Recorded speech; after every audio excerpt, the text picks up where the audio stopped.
So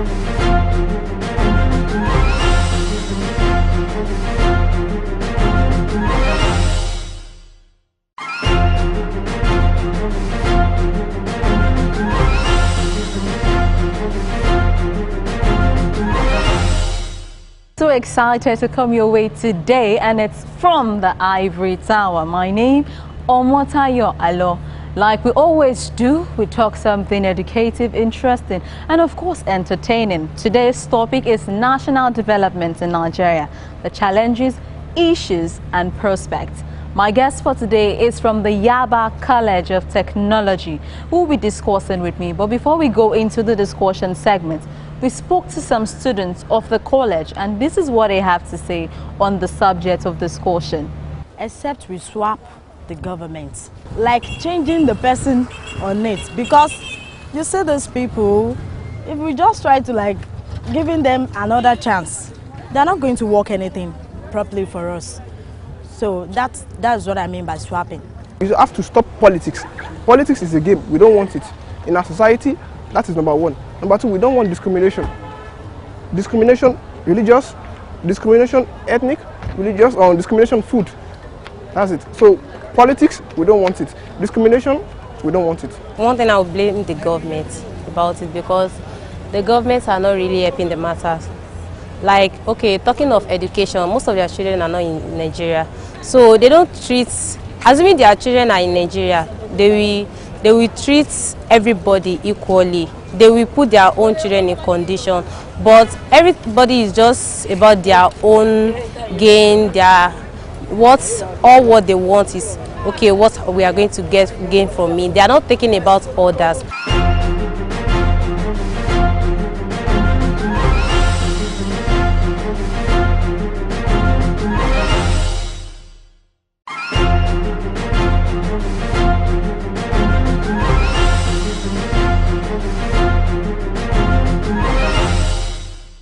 Hi, good day. Welcome to From the Ivory Tower. And today I have with me Mr. Adeyemi Aromolaron from the Department of Statistics in Yaba College of Technology. And today we'll be discussing on a topic titled National Development in Nigeria. We'll be looking at the challenges, the issues, and the prospects to all of this. So with me is Mr. Adeyemi. Good day, sir. Thank you very much. It's nice having you on the program. It's my pleasure too. All right. It's interesting that you're a statistician, because you said you lecture statistics. Yes. Okay, so as we start on today's program, as a statistician, looking at the myriads of challenges or problems that Nigeria is currently facing as it is, with a statistic knowledge, what particular problem is it that Nigeria is experiencing that you as a statistician can prefer a solution to, and Nigeria would be off the hook of this problem? What problem can you pinpoint with your statistic knowledge that, okay, if I apply my knowledge in this problem will be solved? Our major problem, thank you for that. Our major problem is the fact that as a people, as a country, we don't have a true knowledge of our number. We are operating on fictitious numbers. We have not gotten it right, the counting system. And you see, if we say what is our population, we'll be saying 140, we'll be saying 150, we'll be saying 160. We just had figure for adding sake, for counting sake. And for you to administer any system of human beings, you should be able to know the correct numbers of the people you are administering. And the best way to start off is to have a sort of, let us execute our identification projects, identity number projects. With that, we'll be able to have a good number of our being. And when we have that, we'll be able to know what number of people we are actually taking care of in Nigeria. Okay, so far there's been what we call census in the country. So we've been having census year in, year out. So what extra do those in charge need to do in getting the right numbers, like you said? You see, census as a system, which is achieved through a process, is not something we can be doing every year. You do it maybe a decade interval 10 years in some, or half a decade period, because of the cost. Actually, that is what informs, not because of the cost alone, and other restrictions that follows. And if we have an identification project, then we'll be able to monitor our, build on our sensor counts. But the sensor we have done in the country, we have politicized it largely, such that you recall the time when the country was doing national censor, the Lagos State actually did one alongside, and the figure Lagos State came out with is quite different from what the national was. The Lagos State government came out with about 15 million, while the national was trying to give Lagos State something in the boundary of 5 million counts.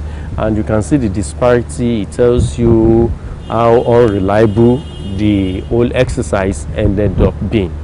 So from that understanding, you see that our sensor system has not really helped us, and maybe because the kind of people we have, and that is probably why we have not gotten that one right. Okay, thank you very much. My second question, it has to do with the traffic gridlock we experience in Nigeria, especially in major cities like Lagos, Port Harcourt. And the thing is, it's more of a Nigerian register to have traffic, because when you expected to be in a place 2 hours before, you have to leave your house earlier because there's bound to be traffic.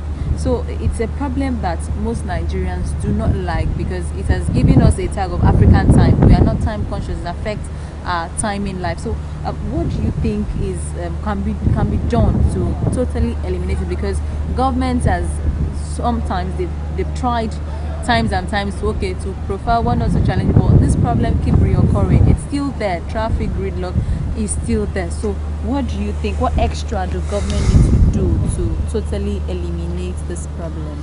Yes, from the angle you are taking it, you are just taking just a pinch of the population problem. Let us look at it. As a population has its advantages and its disadvantages. The most populous country in the world, I think it's China, followed by India.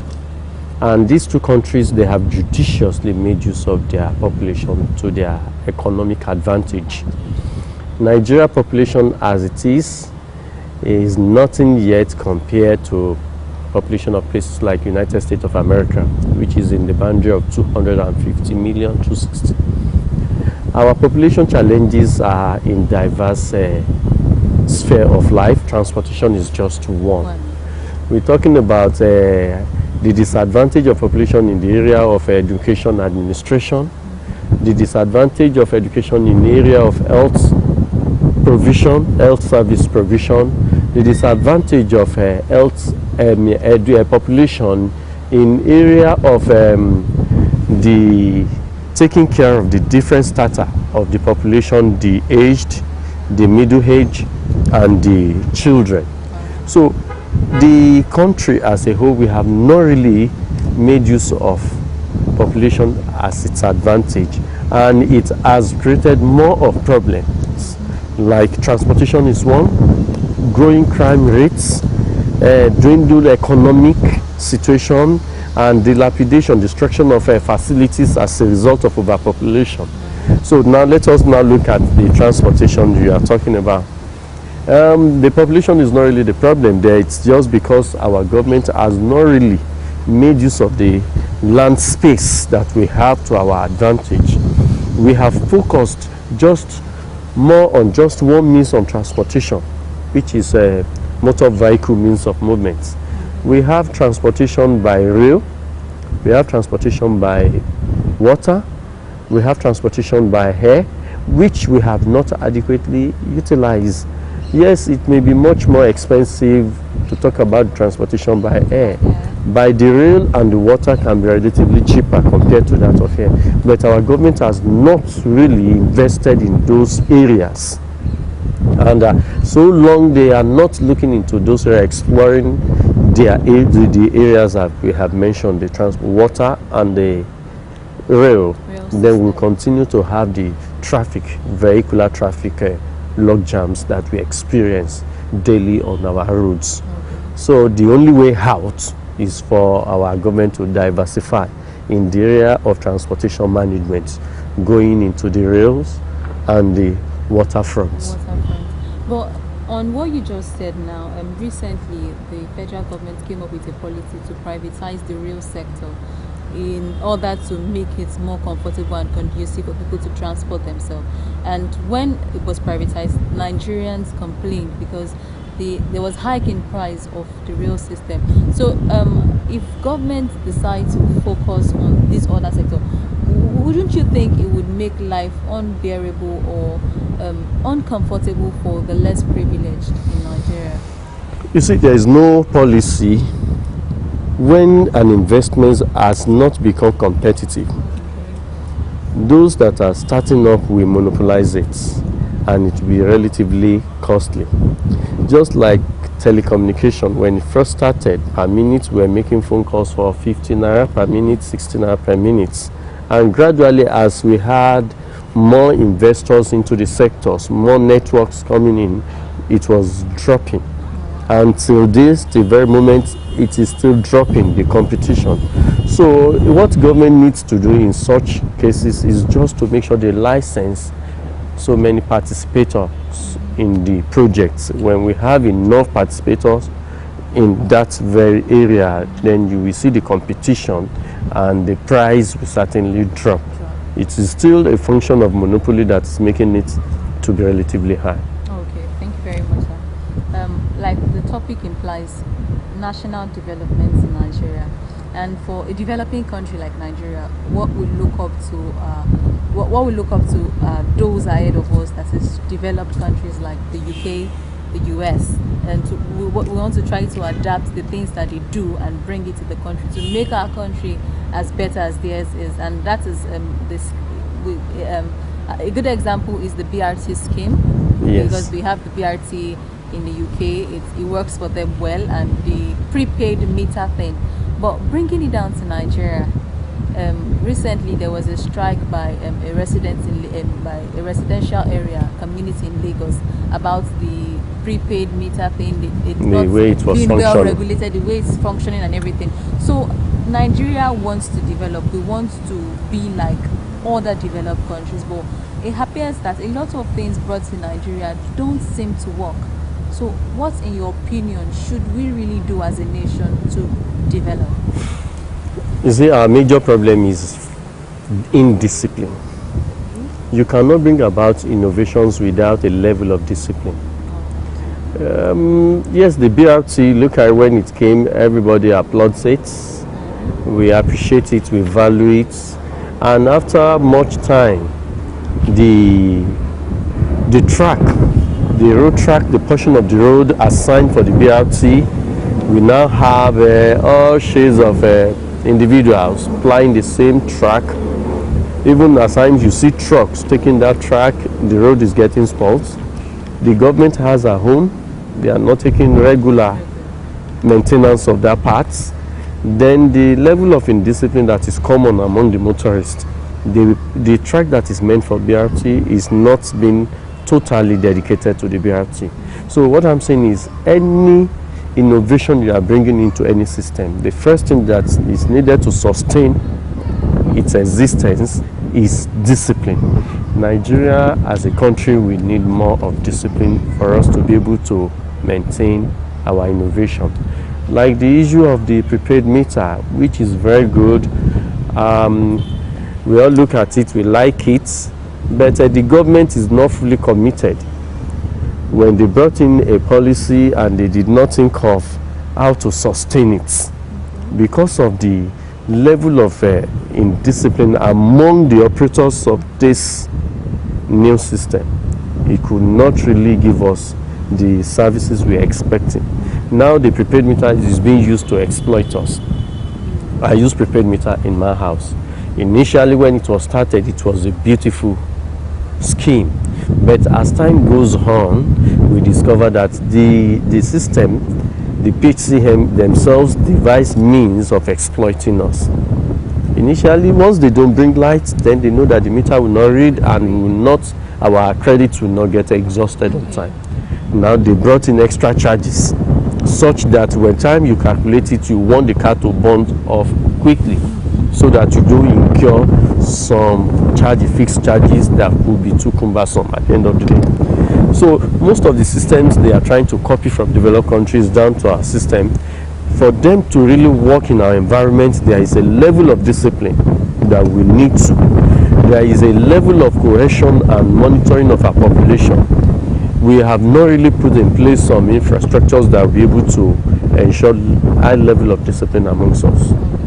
So the crime rates is still high, and as such, all these beautiful innovations we are copying and bringing in, they are being distorted, being affected by our population.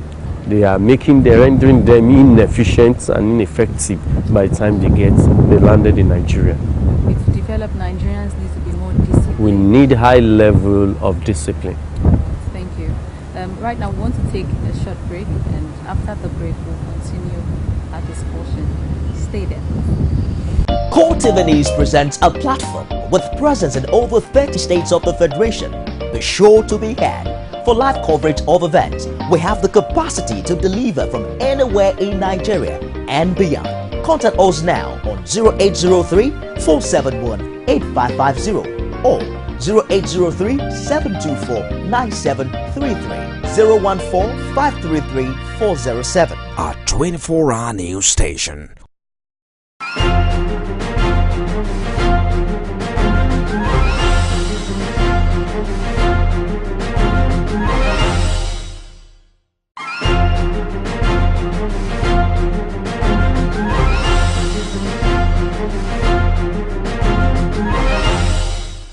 Thanks for staying with us. The program is still from the Ivory Tower. I hope you've learned so far on the discussion we had.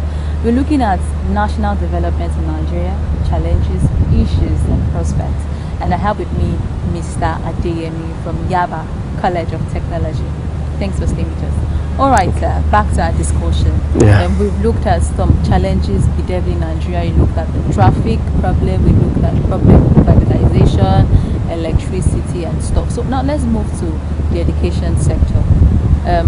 In Nigeria now, some polytechnics have gone on strike, and even some are still on strike as we speak. Yes, now. The polytechnics in general, they are on strike. Still on strike. So on this problem bedeviling the education sector, what, in your opinion, would you say about the educational system in Nigeria? Yes, you see, Nigeria as a country does not have a good educational policy.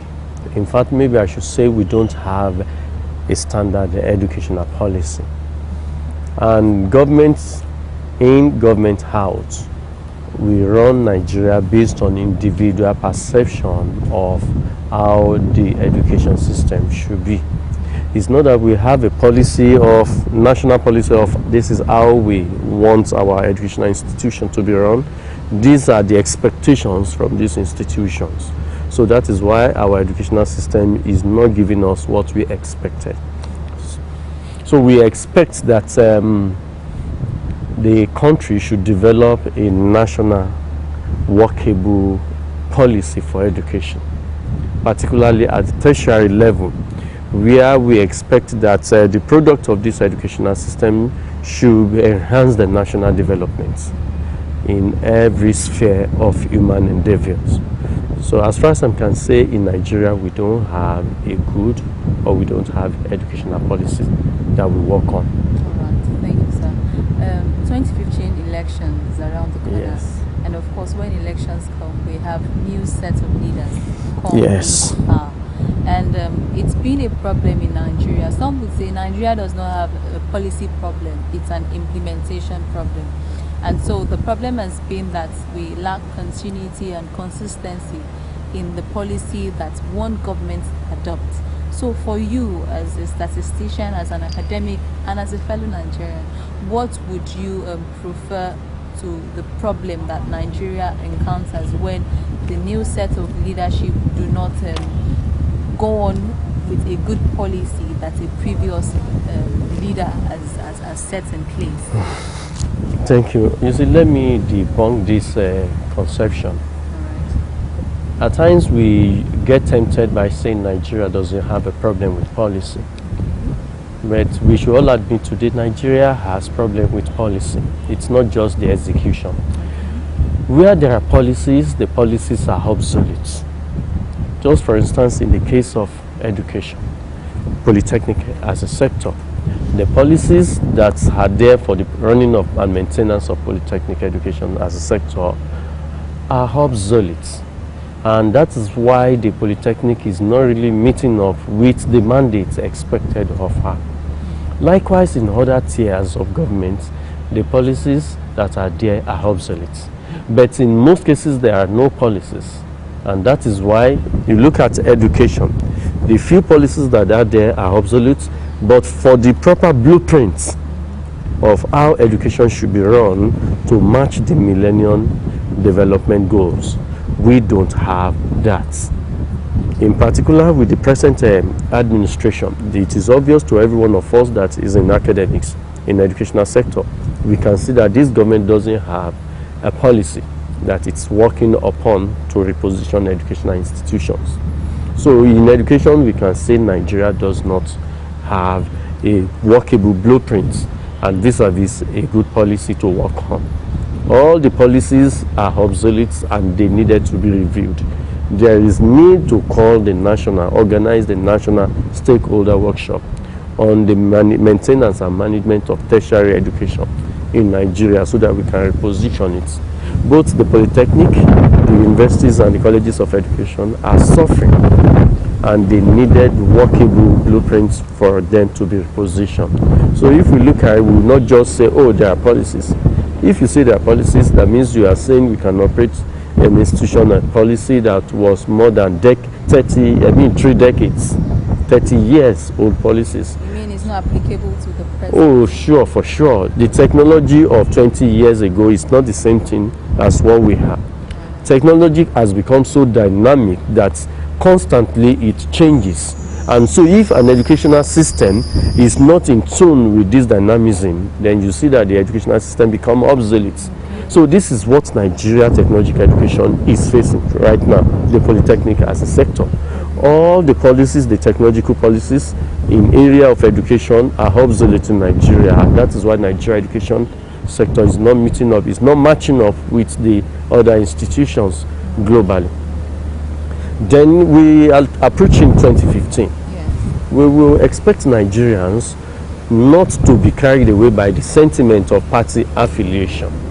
We want candidates, aspirants that will be able to give us workable policies, that will be able to come out. Let there be debates, robust debates, for us to test the competence and the psychological balance of our candidates, so that people don't just go out to vote along party lines where the party candidate does not have quality that's required to handle our system, which is what we are suffering from today. So we will call on Nigerians to please prepare their minds to vote for candidates, credible candidates, devoid of party interest. Let us take the interest of the nation, the interest of our state first, ahead of any party, political party, and vote for credible candidates that will be able to deliver. So can we safely conclude that the candidates come, if you don't have a good policy, we ain't voting for you?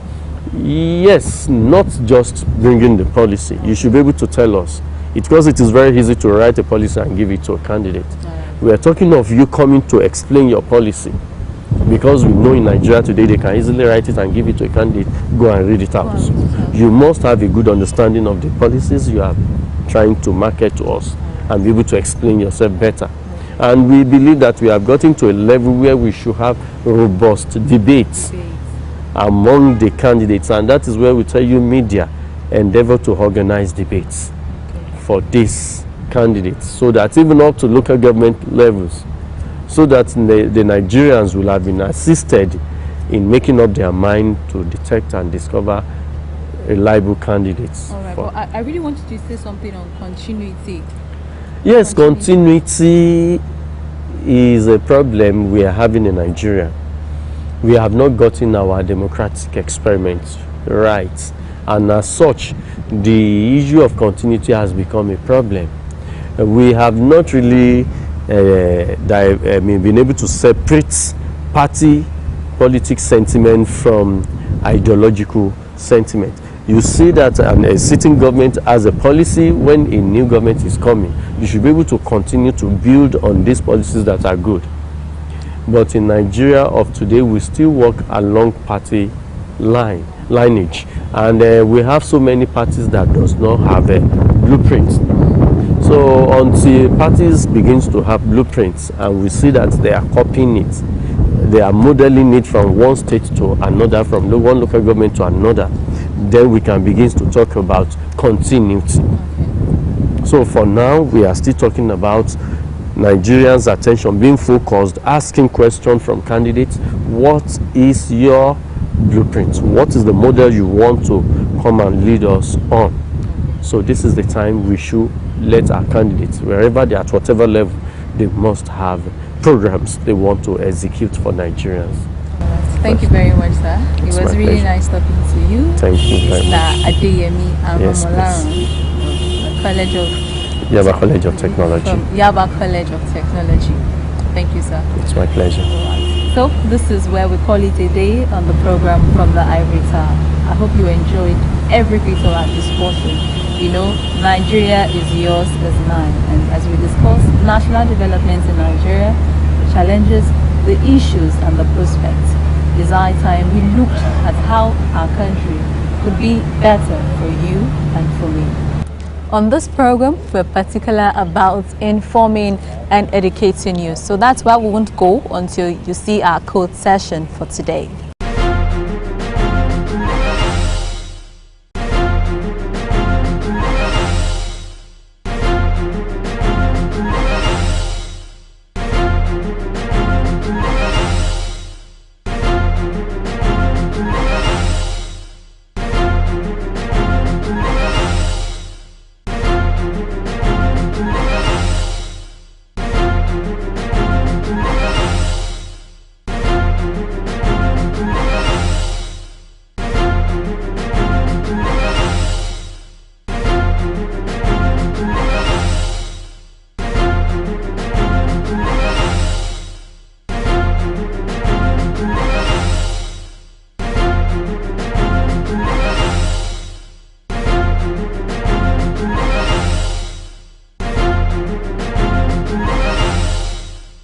That was the code session for today. I hope you had a swell time being educated, entertained, and of course informed on the program. My name remains Omotayo Alo. Till I come your way next time, the program is still from the Ivory Tower.